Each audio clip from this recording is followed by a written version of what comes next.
I found an article in the Daily Mail. This was written last night by Princess Catherine's Uncle Gary. He's not really, but kind of a bad sheep of the Middleton family. I think it's good he's spoken out. So it's January the 14th, 2022 at the moment. I can't tell you verbatim what he said, but I'll paraphrase. What on earth was H thinking, writing the awful book? He is a fantasist if he thinks it will help him to reconcile. Apparently, that's what he wants with the royal family. It will make the huge hole between them even bigger. No chance of him being invited to the king's coronation. Uncle Gary would never be happy if H never came back to the UK. He says, why would the royal family want that? Why would the country want that? This is an article written by the uncle, by the way. His childish, selfish book is got so much fluff, it needs a good hoovering. Honestly, I don't believe most of it. I wouldn't let him in my pub quiz group. The Spare is not an intellectual book. He's gone to new lows with his story of the bridesmaids' dresses for the wedding. Meghan made Kate cry, or did Kate make Meghan cry? Here's Harry's version. Days before the wedding, he writes, Nutmeg was texted by Catherine. Charlotte's dress was huge. It was just too big, and Charlotte cried. This made Uncle Gary have red mist. How dare he talk about a child? The temerity to talk about moving away to protect his privacy, while he doesn't mind attacking his niece's confidentiality. A low hypocrite. He's particularly disgusted by the nasty mixture of half-truths and complete lies. Catherine is his niece, who he loves. He's known her since she was born, 41 years. And although he's biased, to him she is practically perfect in all ways, which most people think it's probably why Nutmeg doesn't like her. H reckons he's reporting text messages between Meghan and Catherine about going to the palace where her tailor was waiting to change the dresses. But this, H said, wasn't good enough for Catherine. She strictly wanted the bridesmaid's dress to be remade from the start. Rubbish. He honestly doesn't believe this at all. Uncle Gary doesn't. He has no doubt Catherine wouldn't have taken that sort of attitude that Harry's saying. Uncle Gary says Catherine is very good at dealing with things on her own. She comes from a family of people who can deal with things, fix things. She's got a great support system. Her sister, her mum, and Carol, the mother, has taught them to deal with issues with calmness and be capable, not be hysterical. The Catherine he knows would never have caused a fuss. She's not into drama, she's not into arguing, and she'd never pressure a bride. She knows all too well how hard it is marrying into the royal family. So he firmly thinks that Catherine would have gone to see the tailor without any stress.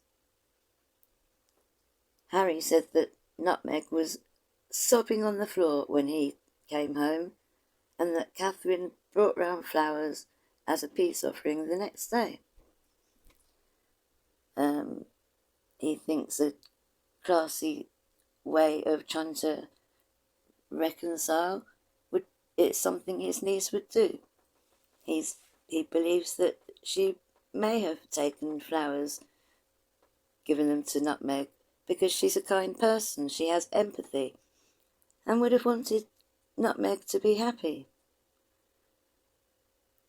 Harry conveniently said that Nutmeg's best friend witnessed Catherine's apology. Well, Uncle Gary says, I might be cynical, but I think Nutmeg's best friend would say whatever Nutmeg wanted her to. It's worth remembering Catherine loved her brother-in-law-to-be, Harry, during the years when they were a happy threesome. And he believes that Catherine and William were sweetly happy when they found out Harry had a new girlfriend.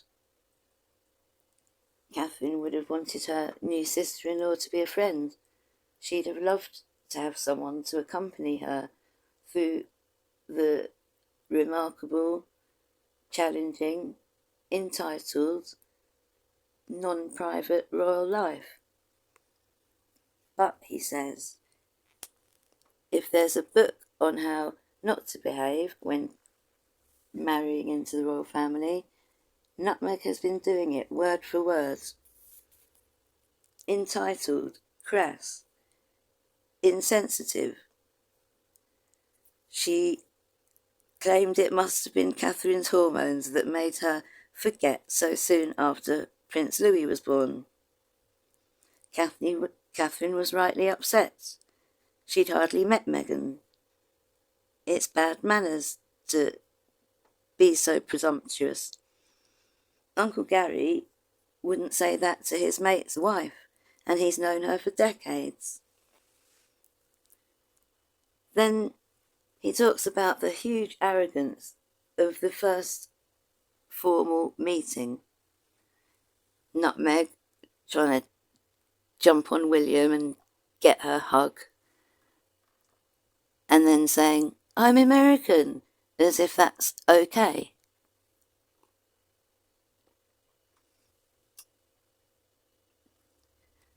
Surely Harry should have said that a curtsy was the right way to meet an heir to the throne.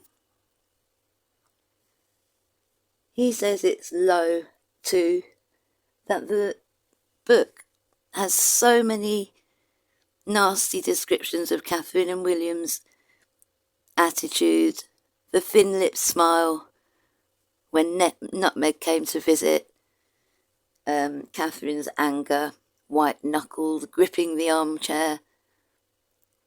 He doesn't believe any of that.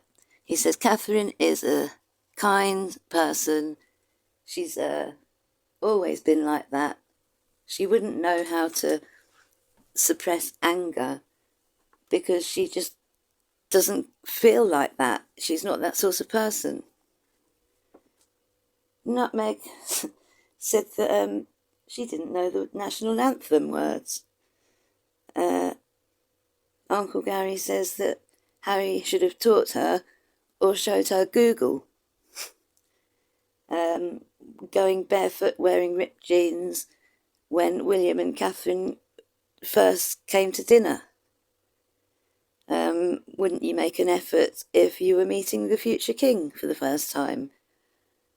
Anyone with less overbearing self-confidence the nutmeg might think so.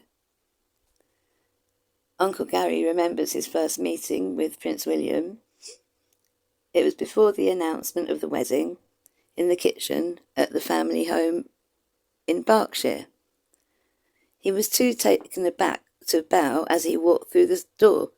He saw him there and said, hi, and offered a cup of tea. Uncle Gary said, "Oh, hello, sir, and thank you so much." Uncle Gary said he was incredibly funny, relaxed, and full of energy. They played games round the table. At one point, William had to wear the napkin of shame on his head.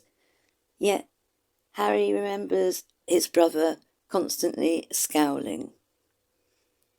Catherine's mother, Carol, will be really upset and cross about everything that's been said about William and Catherine this week. But she won't say anything. When your eldest child is going to be the future queen, you don't get a book on how to behave, but Carol and her husband Mike knew what to do. Say nothing is what they believe. They've always had quiet dignity. Carol has had a lot of trouble from the Sussex squad calling her all sorts of names. She's always kept quiet. He says that he knows that this week Catherine will be hurt mainly for William, the King, and Camilla, and she'll be getting on with her work, the same as her mother. At her core, family means everything. And Catherine will have spoken to Carol, who always protects her. He says, comparing Catherine's composure with Harry's craziness, he's received a lot of money to throw his family under a bus. He said the book is jealous, selfish, bitter about being the spare, moaning about which room he gets, unloved, quibbling about a grossly unfair court circular that doesn't give enough recognition for Harry, and moans about his free home, Nottingham Cottage, which Meghan complained about. They said that the rooms are small, really low ceilings, miserable furniture, and a manky sofa. Meghan was not happy.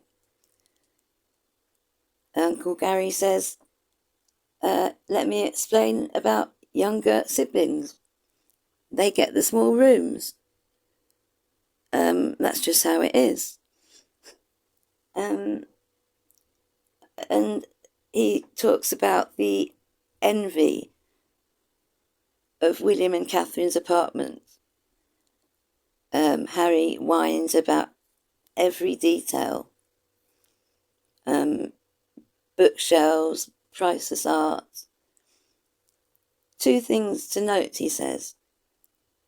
Your brother is the heir to the throne, and he was then the only one to be married with children. But he just handed over the keys to Nottingham Cottage to Harry. William had lived in it with Catherine and George before Harry, so grow up and stop this handbags at dawn nonsense. He says Harry has lost his way in his own entitlement. He thinks he's poor, when many can't even pay their food and energy bills. He takes the high ground as if he's better than everyone else. The luxuries he's had are spare. He's been all over the world.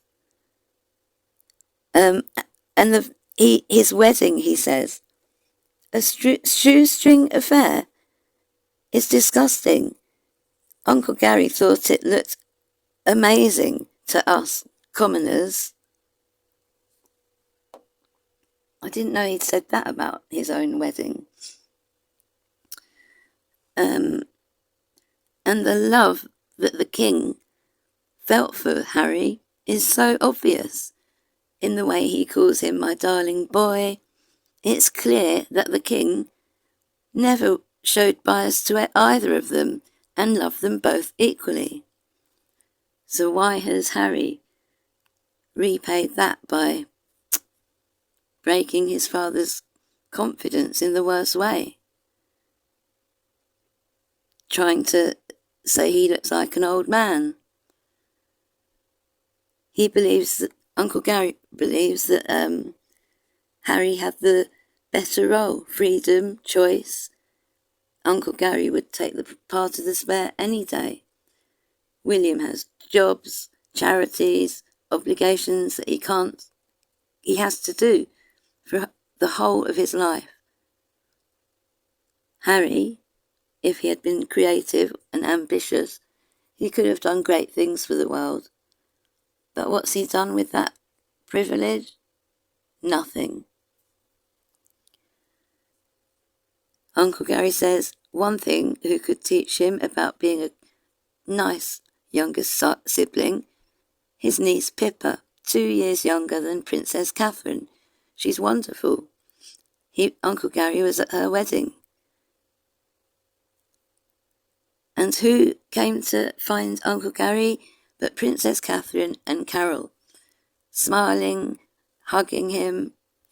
Nutmeg turned up for the evening meal and was welcomed with open arms into the Middletons' home, as any potential sister-in-law of Kate or Pippa would be. They must feel really let down right now. He's also disgusted that in the book Harry won't own up to anything. Even the nasty uniform, he's trying to blame William and Catherine for himself wearing it.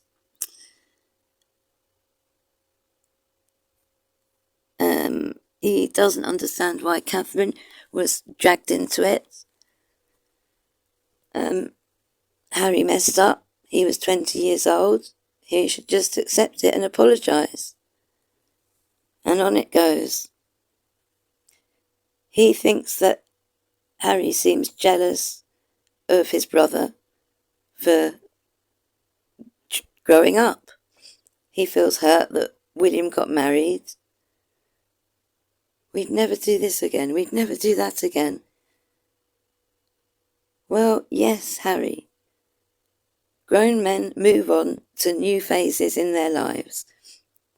They marry, they become parents, and they look after their responsibility, unless they're spare. In that case, you can go from one beautiful cage to another.